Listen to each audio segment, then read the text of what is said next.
Hello and welcome to the News9 Plus Global Summit show.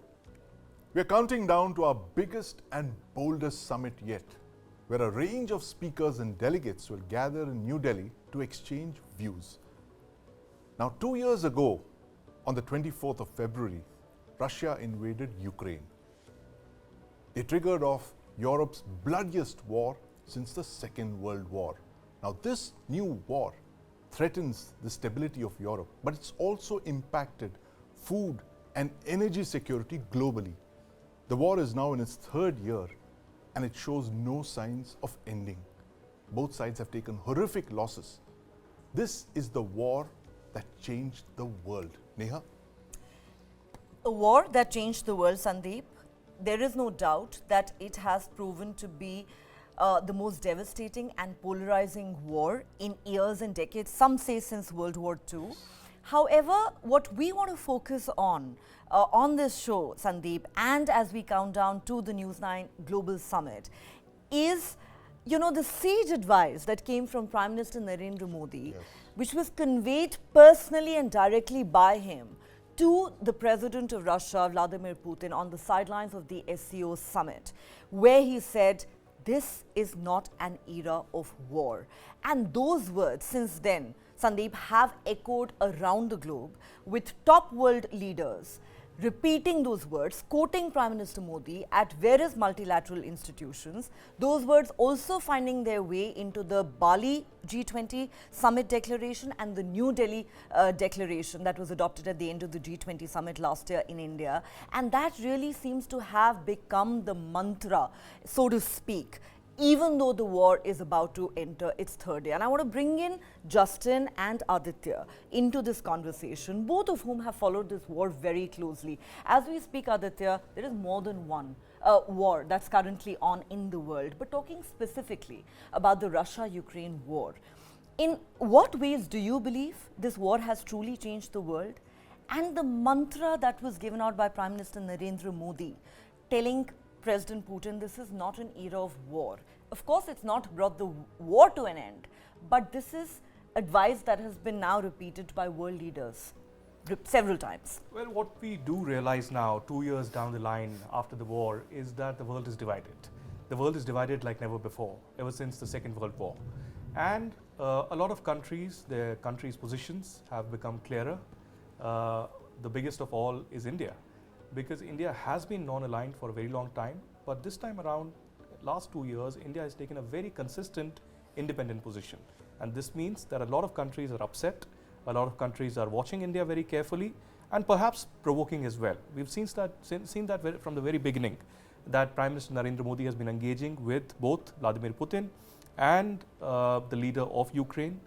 We've sent a lot of humanitarian aid to Ukraine, but at the same time, we have had a very robust defense and trade ties with Russia that have only continued, even though there have been provocations coming in, particularly from Europe, and some signaling from Washington DC as well, that we need to change and adopt a new method in this new international world order. But India has stood its ground. India has conveyed to the Western countries that India will look at its interest first. India's interest is paramount, and if Europe can look at its own interest, why won't India? And that's why it is amply clear that India has also become the voice of the global south. And that is also becoming amply clear in these last 2 years. The various summits that have taken place, India's positioning globally on different issues has become much more redefined, much more robust, and the foreign policy of the country is also at a paradigm shift completely if compared to last 10 to 20 years. So at the News9 World Summit, we will be discussing this threadbare. In fact, the first 2 sessions of the summit begin with former Prime Minister of Australia, Tony Abbott, in fact speaking about this. He will be also focusing on China, the big elephant in the room.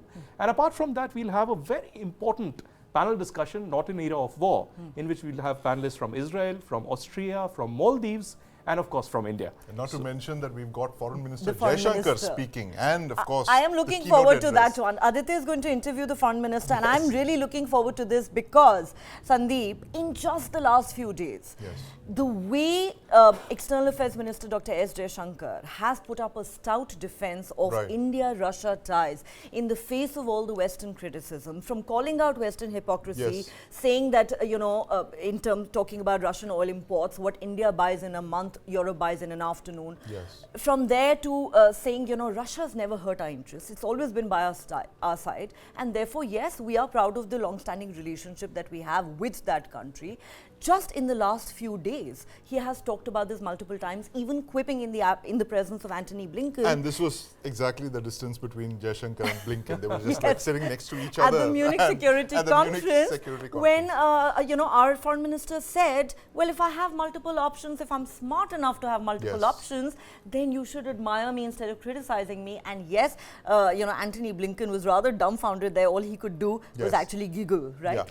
And actually, Justin, you've been tracking, President Putin, Inside the Mind of Putin is Justin's series that he's been, documenting since 2022 when the war began. But what is it about Putin that's so unpredictable? And he's like this fighter jet that takes off and then goes down and then comes back again. We're at year 3, Justin. Yes, and see, the war at the soul is like it's about Ukraine's insecurity and Russia's larger interest at play.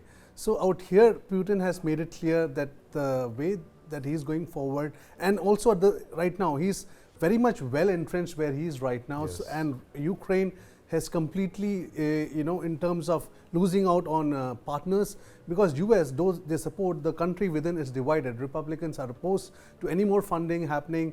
So that again proves India stands that, how India stood up against all those pressures continuing. So Putin as a leader has been, like for example, Navalny, the situation with that opposition leader, he didn't bother what the pressure is going to be, because at the end of the day, his economy is right now, the rate growing is more than what the G7 nations are happening right now.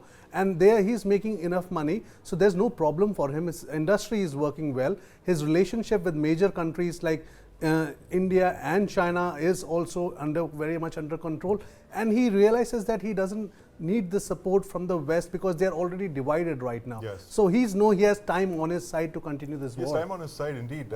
But Neha, the story that really stood out for me in the entire Russia-Ukraine war was a story that Aditya put together called The Airlift. That's an award-winning documentary, by the way, which is about how India stepped in and rescued over 22,000 students who were stranded in Ukraine. In fact, let's watch an excerpt from that documentary, Airlift. Я русский корабль, повторяю, предлагаю сложить оружие, сдаться, иначе по вам будет нанесен удар. Ukraine में MBBS करने आया था, लेकिन यहाँ का मंजर बिल्कुल बदल गया है। यहाँ कैसा का मंजर है। हम स्टूडेंट्स सुमी स्टेट यूनिवर्सिटी जो सुमी ओब्लास्ट में रहने वाले स्टूडेंट्स हैं, हम लोग ईस्ट साइड बॉर्डर की तरफ रहते हैं, जहाँ से रशिया सिर्फ और सिर्फ 35 से 36 किलोमीटर दूर है। यहाँ पर कोई भी मदद नहीं मिल रही है।